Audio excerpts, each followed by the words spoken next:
श्रीहरी जगतपिता दूर करी तो व्यथा, ऐका सत्यनारायणाची ही कथा. नमस्कार.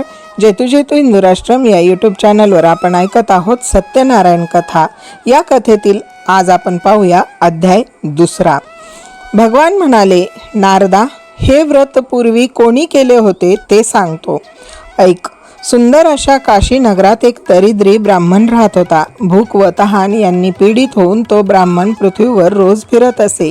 आचारनिष्ठ व धार्मिक ब्राह्मणांवर कृपा करणारा भगवान त्या दुःखी ब्राह्मणाला पाहून भगवंतांनी वृद्ध ब्राह्मणाचे रूप घेतले आणि काशी नगरातल्या त्या ब्राह्मणाला प्रश्न विचारला.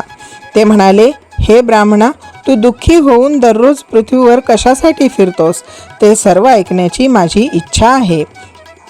हे ब्राह्मण श्रेष्ठा, ते तू मला सांग. हे वृद्ध ब्राह्मण रूपी भगवंताचे भाषण ऐकून तो ब्राह्मण म्हणाला, मी अतिशय दरिद्री आहे. मी भिक्षा मागण्यासाठी रोज पृथ्वीवर फिरतो. हे भगवंता, दारिद्र्य नाहीसे करण्याचा एखादा उपाय आपणास माहीत असेल तर तो कृपा करून मला सांगा. असे ब्राह्मणांचे भाषण ऐकून भगवान म्हणाले, सत्यनारायण नावाचा विष्णू सर्वांच्या सर्व इच्छा पूर्ण करून मनातील फल देणारा आहे. जे व्रत केले असता मनुष्य सर्व दुःखातून मुक्त होतो, त्या सत्यनारायणाचे पूजनात्मक उत्तम व्रत तू कर. त्यानंतर ब्राह्मणाला पूजनाचे सर्व विधान सांगून सत्यनारायण प्रभू तिथेच गुप्त झाले. त्या वृद्ध ब्राह्मणाने सांगितलेले व्रत मी अवश्य करेन असा ध्यास त्या दरिद्री ब्राह्मणाला लागल्यामुळे त्याला रात्री निद्रा लागली नाही. नंतर तो ब्राह्मण सकाळी उठून मी आज सत्यनारायणाचे व्रत करीन असा मनाशी निश्चय करून गावात भिक्षा मागण्यासाठी गेला. त्याच दिवशी त्या ब्राह्मणाला खूप पैसा मिळाला आणि त्याने पूजनाची सर्व तयारी करून आपल्या बांधवांसह सत्यनारायणाचे पूजन केले.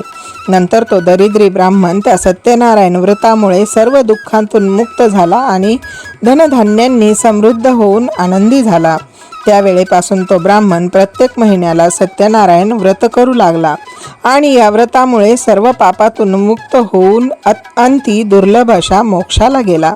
ब्राह्मण हो, ज्यावेळी हे सत्यनारायण व्रत जो कोणी मनुष्य भक्तिभावाने करील त्यावेळी त्याचे सर्व दुःख नाहीसे होईल. मुनी हो, याप्रमाणे नारायण भगवंताने नारदांना सत्यनारायणाचे व्रत सांगितले. तेच मी तुम्हाला सांगितले, अन्य काय सांगू. ऋषी पुन्हा विचारतात, त्या ब्राह्मणापासून हे व्रत कोणी ऐकले आणि नंतर कोणी प्रत्यक्ष हे व्रत केले, हे सर्व ऐकण्याची आमची इच्छा आहे. सूत म्हणतात, मुनी हो, हे व्रत पृथ्वीवर कोणी केले ते सांगतो, ते ऐका. एकदा हा ब्राह्मण आपल्या वैभवाप्रमाणे आपले बांधव आणि इष्टमित्र यासह आनंदाने व भक्तीने हे व्रत करीत असताना लाकडे विकणारा मोळी विक्या त्या ठिकाणी आला.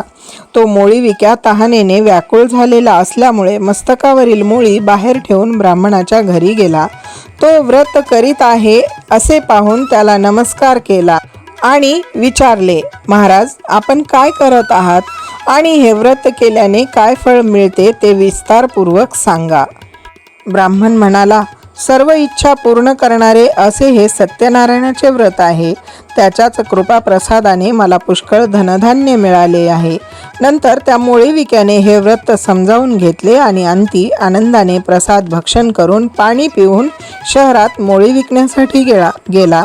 सत्यनारायणाचे चिंतन करीत लाकडाची मोळी मस्तकावर घेऊन या गावात लाकडे विकून जे द्रव्य मिळेल त्या द्रव्याने मी सत्यनारायणाचे उत्तम पूजन करीन असा मनाशी त्याने निश्चयच केला. धनिक लोक ज्या नगरात राहतात तिथे तो गेला. त्या दिवशी त्याला दुप्पट द्रव्य मिळाले.